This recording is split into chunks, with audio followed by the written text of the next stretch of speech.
Few things are harder than the mission of raising your kids. At the Dad Project, we get experienced dads to reveal what's worked for them, offering practical, time-tested advice. Being a successful dad is tough, and we're here to help you get it done. Welcome to the Dad Project. In this episode of the Dad Project, Matt Larkin talks about the importance of humor in family life. Matt is a member of the U.S. military stationed in Northern California. He and his wife have 6 children. Humor helps us to relate to others, helps us to be someone that others want to be around. A good humor and cheerful attitude can help us to be deeply attractive people that others want to spend time with. Let's think about the proximity of family life with our wife and children. Do they enjoy our time together with us?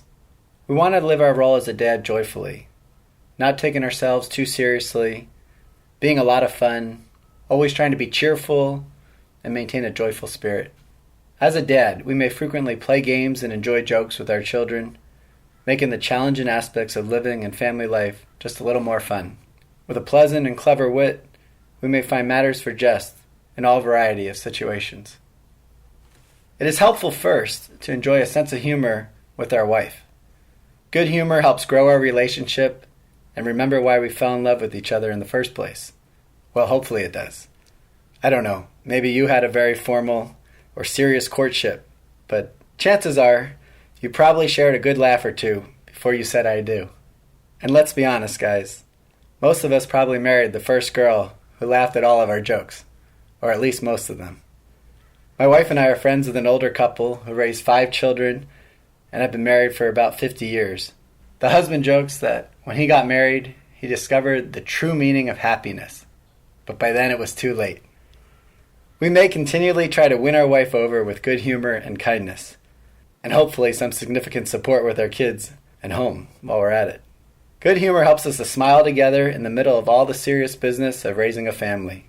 We may think that because child rearing is an important matter, that we need to act serious all the time in our role as dads. Humor can help us in that. In a way, family life naturally leads itself to good humor. Think of all the crazy events that transpire in any given day. My wife likes to say, if you're not laughing, you'd be crying. One of the best things that we can do for our children is to practice cheerfulness. Our children's emotions are very connected to our own. They thrive when they see our smiles and looks of approval or love, hear our laughter and words of affirmation. So joy and good humor with our children helps maintain a healthy environment in the family and keep the juices flowing. It helps everyone to enjoy day-to-day family living. Dad's cheerfulness and good humor help the children to realize that life's always an adventure with us. One of the most important reasons is that our children see that we love being a dad. For all the seriousness and gravity of the role, we never stop having fun. Humor is a way to shower our wife and children with love. Humor helps encourage cheerfulness in others. It helps develop a sporting spirit to family and life challenges. It also can support growing in perseverance and other virtues. And let me clarify that I don't mean persevering through all of Dad's corny jokes. I'm talking about not losing heart.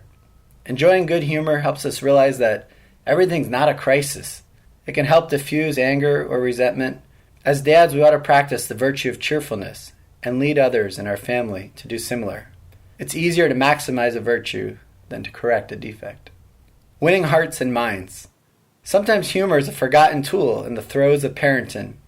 For example, in discipline. We don't want to be lecturing our child, or at least always give them that impression when we're talking to them about changes in behavior they might need to take. Humor can help break the ice or soften the audience when tackling those tough situations or topics. It may even unclench the toenails of our child who has his or her feet dug in. We do need to be careful with this, though. I'm not proposing we make light of their transgressions or not respond appropriately, but a little humor or lightheartedness on our part may help soften the blow or demonstrate our constant love for them, not the poor action or decision on their part. We can help our children face the consequences and move through the situation with fortitude. By using humor to dissipate real or perceived injustices in family life, we may help ourselves and others rise above the moment and our own feelings. The Greek and Roman comedians taught us that humor is one of the most powerful allies available to cultured human beings in their pursuit of justice.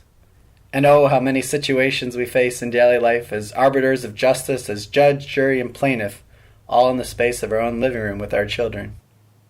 Joy and serenity. Maintaining calm and good humor come from a habitual attention to our conscience, which enable us to assess the particular demands of each situation. Sometimes it may even be a huge sacrifice for us just to smile. We may be tired or lost all of our patience, or at least most of it, but even in suffering, we can strive to be cheerful out of love for our family. Practicing cheerfulness means allowing joy to shine through, even when we are exhausted. Now, what if I'm not funny? You may be thinking that this is great and all for other guys, but I just don't have it in me. Or maybe your wife just doesn't think you're very funny, but rolls her eyes at how you think you are. I know, the scandal. Gasp. Well, then this is a non-starter. Maybe go try something else at home. No, I'm kidding, of course not. Well, for starters, maybe we stop taking ourselves too seriously. We may need to loosen up a bit. Maybe it doesn't come readily to us. Nothing wrong with this. Like anything in life, we can work at it. And ladies, maybe you begin laughing at a couple of your husband's jokes, or at least in front of your children, as a starting point. Gentlemen, we may also ask ourselves whether we are ever able to laugh at ourselves. If not, we should learn to do it, for it will help us to become more humble and loving to our family. We may also work to develop our family's humor. I'm not trying to turn this into a self-help talk on how to become funny in 5 easy steps. I actually learned about a man whose professional responsibilities required frequent public speaking and interacting with others. But he had a tendency to be quite serious, so he decided to work on his humor. He collected jokes and puns, wrote them down in a notebook, and memorized them. His conversations became so full of jokes that he often kept those around him laughing, being so natural about it that no one guessed he put so much effort into being funny. Humor can provide us with diplomatic skill in a wide range of situations, perfect for family life. It enables skillful adaptability and social success in the variety of circumstances that present themselves in our family. With good humor and a clever wit, we may turn aside offensive comments with lighthearted remarks, artfully but forcefully changing topics of conversation when necessary. Good humor facilitates serenity in the face of our suffering. So we might be asking ourselves, so what can I do today? We may make a conscientious effort coming home from work today to really engage each child or one child in some laughter, or simply find something to share a smile about together. Now with younger children, this may come more easily. Just jump into whatever game they're playing. With older ones, maybe you need to wrestle them a little bit, or to tell them something that happened during your own day at work that was funny. Okay, for some of us, this might be stretching things, and we don't want to turn this into making fun of our coworkers. But there's something we can share with a bit of wit and good humor from our day, or in the news or sports, that can bring joy to our children's faces. Our attitude can make the house cheerful or gloomy. We can establish this tone simply by how we come into the house after work. Sure, we may feel burnt out from a long day, and I don't mean to dismiss this, but we can muster up some energy to give our best to our wife and children. Bust through that front door with a smile on your face and give yourself fully to your family. Our cheerfulness will go a long way in determining what kind of evening we have as a family, and can greatly impact how everyone else is able to treat each other and accomplish their own tasks such as homework and the dishes, or even sports practices and games. The tone we set when we come home ties directly into our own leadership role as a dad in setting the tone in our home and family. Grab the bull by the horns and make it happen. Focus on creating a fun and cheerful home in general. Smile and laugh often. A smile and positive greeting in the morning, even if you or your child are half awake at the breakfast table eating cereal, may go such a long way in setting the tone for their day. Another thing we may consider is trying some self-deprecating jokes. It helps keep us humble. If you need more ideas for jokes, maybe try some Seinfeld, like, "Hey kids, did you ever notice how we're always out of milk? And what's the deal with the constant supply of laundry in this house? It never stops." Or maybe some Jim Gaffigan humor. "Does anyone else in this family realize what a crisis bedtime is?" Okay, us dads don't have to turn into late-night comedians to enjoy humor in our family life. But maybe try reading some Calvin and Hobbes with your children. But be careful not to imitate the dad in the comic strip. My kids love showing me the ones about Calvin's dad's poll numbers. Multiple choice options to desirable and undesirable behaviors has emerged as a fan favorite in our family when meeting people for the first time or discussing manners at the dinner table. For example, I'll ask my kids some A, B, C, or D options.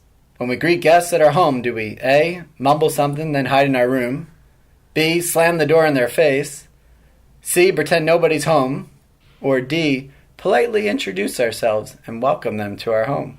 I used something like this in desperation, heading to an event with strangers once, anticipating how our family was about to behave, and surprisingly our kids loved it and have created many of their own variations to appropriate behavior examples in the multiple choice domain. I wonder, though, if they're actually retaining the point or getting too silly with the myriad of examples that we hear from them. Finding and appreciating humor with our kids has helped keep me and my wife going day to day.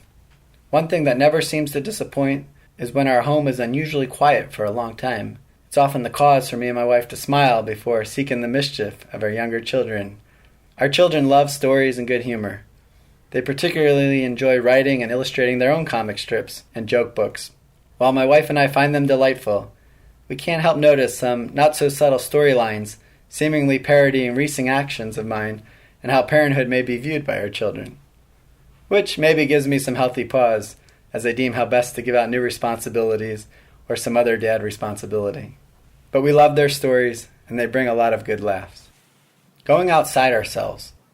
Of course, we'll each have our own style with regard to good cheer and humor, but that doesn't mean we can't be flexible and try new things. I remember my own dad playing the board game Cranium with us on a particular occasion growing up. His normal preference in games, not surprisingly for a guy, was Trivial Pursuit, Risk, or cards. Not silly acting games. But this particular occasion, he drew one of the acting cards and got down on the ground and kept pretending to be asleep and then jumping back up, awake, and then doing it over and over. We were clueless. Nobody had any idea what he was doing, but we were laughing. In the end, it turned out he was doing his best imitation of Bill Murray in Groundhog Day, waking up the same every day, each morning.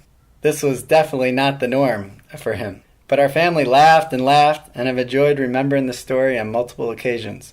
We delighted in him going outside himself to make us laugh, and it was all the more funny to us because this was not something that came easily to his personality.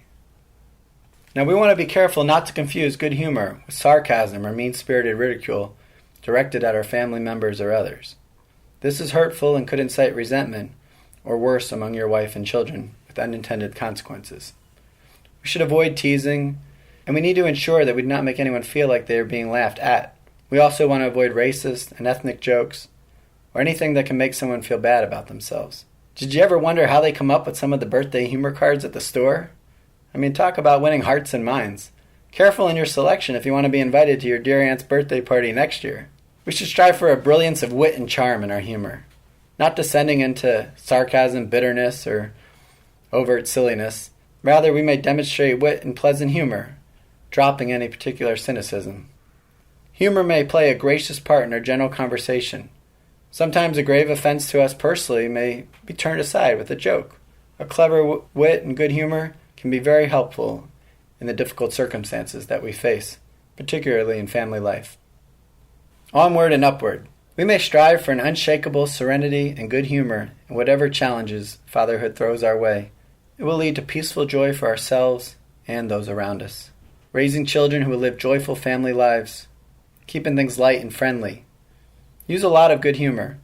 Children will look back at how much fun they had growing up in a fun and loving environment. How much joy mom and dad shared with everyone. It'll help them become cheerful adults in their own professional and family life. Some parting thoughts. We may strive in our good humor and example that our children may know us also by our affability and good humor as much as by our prudence in giving out good counsel and judgment. We may enjoy flexibility and serenity in the face of unexpected change, keeping a vigilance and geniality in household affairs and other responsibilities that we may generally avoid major troubles and disputes. We may be thinking, maybe I am quite funny, but possibly a little misguided in my use of humor. We may practice using our wit and intellect to share good humor, taking great pleasure in jesting but not going as far as silly buffoonery or enjoying any kind of bitterness. We want to try and develop a simple but special blend of the comic and seriousness in our attitude. It's not easy to achieve, but if we work at it, we can achieve the best results in deploying a great sense of humor in family life. Hey, thanks for listening to The Dad Project. If this talk was valuable to you, please go to our website at dadproject.net and make a voluntary one-time or recurring donation to help support our operations. Any amount helps. Catch you next time at The Dad Project.